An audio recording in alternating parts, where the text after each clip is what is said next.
بسم اللہ الرحمن الرحیم۔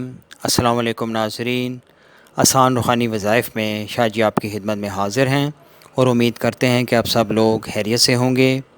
ناظرین، ہمارے اس چینل کے سلسلے قرآن پاک کی صورتیں خواب میں پڑھنا اور ان کی تعبیرات جاننا، اس حوالے سے ناظرین آج جس مبارک صورت کا ہم ذکر کریں گے اس صورت کا نام ہے سورۃ محمد صلی اللہ علیہ وآلہ وسلم۔ ناظرین، یعنی اگر کوئی شخص خواب میں یہ مبارک صورت تلاوت کرتا ہے تو اس کی تعبیر کیا ہوگی؟ تو اس کے متعلق حضرت ابن سیرین رحمۃ اللہ تعالیٰ علیہ نے فرمایا ہے کہ اگر کوئی شخص خواب میں دیکھتا ہے کہ وہ یہ صورت یعنی سورۃ محمد صلی اللہ علیہ وسلم کی تلاوت کر رہا ہے تو دلیل ہے کہ دشمنوں پر فتح پائے گا۔ اور اس کے متعلق حضرت ابراہیم کرمانی رحمۃ اللہ تعالیٰ علیہ نے فرمایا ہے کہ وہ شخص ہر ایک بلا اور آفت سے امن میں رہے گا۔